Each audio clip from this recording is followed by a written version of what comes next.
to delegate or to automate? Which one should you do so you can spend your Fridays or any middle or time of the week being in a beautiful lake like this in Chiang Mai, Thailand? In this video, I'm going to dive through a few of the ways that I have done it when it comes to scaling myself in a lot of ways for my business 2XU, which is a virtual assistant agency that I can just travel and work basically anywhere while my amazing and fantastic team keeps things running. One of the first things that I did is do an 80-20 audit of my time. So this is a process that I have all of our clients go through when they're thinking to themselves like, hey, I want to work with an assistant.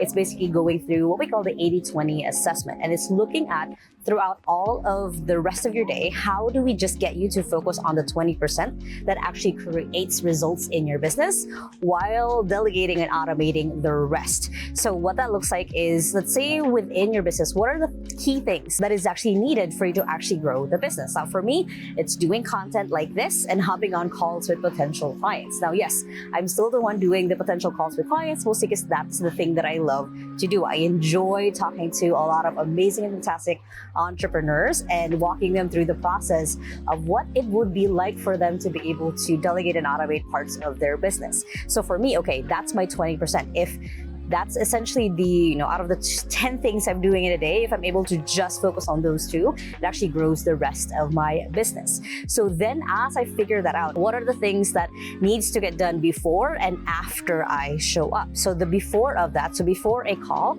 is researching a potential client.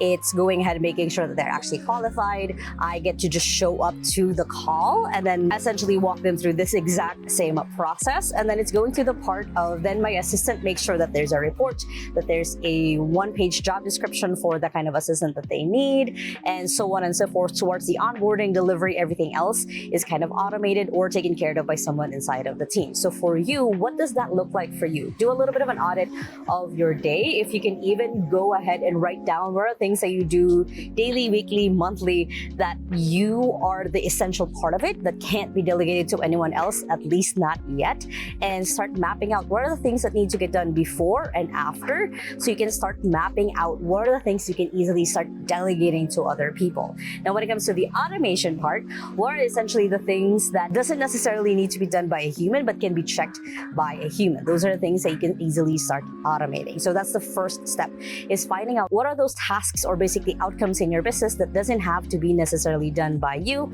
and can be delegated or done by someone else. Next step is I started capturing what those systems look like so they're not just stuck in my head.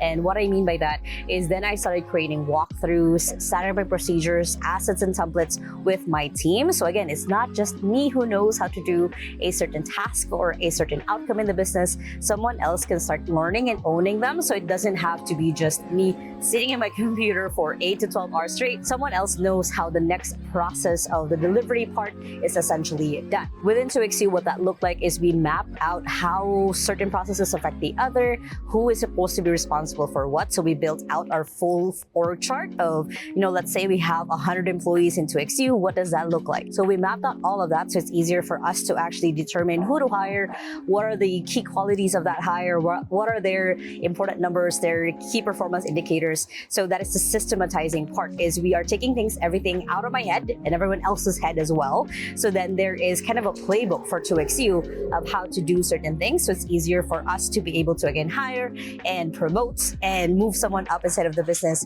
because we have those documentation written down. Doing that process also made it easier for us to automate things with AI, from our onboarding to ongoing processes when it comes to working with our client, because now we have a process that AI can actually start taking over instead of us doing it manually. And finally, we add the human support side in all of it. So what that looks like and what that means is we don't just let AI, of course, run us. We always make sure that we're developing the relationships with our EAs and our clients, so then they get used to not just seeing me, but seeing the rest of the team inside of 2XU. And this is the same thing for our executive assistants, is they're not interacting with me as much because they have a dedicated manager working with them and developing and working on that relationship to make sure that if anything does come up, it can be easily addressed and solved or talked through, and it doesn't have to be that I am the bottleneck within my business. So then I can just do this and travel so much.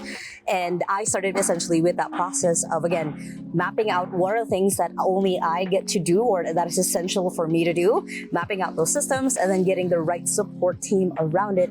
So then again, I can do this. So in the next couple of videos on my channel, I'm going to do a little bit of mini series of to delegate or to automate, and I'll walk you guys through each part of your business so then we can start seeing what are things you can easily, possibly, hopefully let go and have an assistant take care of, or which ones you can automate with AI. Now, if you guys enjoyed this video, make sure to hit the thumbs up button right there.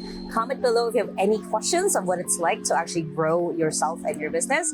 And if you still haven't yet, make sure to hit the subscribe button right there so you don't miss any of my videos every Thursday on how to grow your business, especially with AI. And if you have a virtual assistant and you want them to grow more, make sure to check out my first channel here for more content on career with AI. And of course, check out the latest video right here. Hope you guys have an amazing and fantastic day. And with that, small steps matters. And I'll see you in the next video. Bye.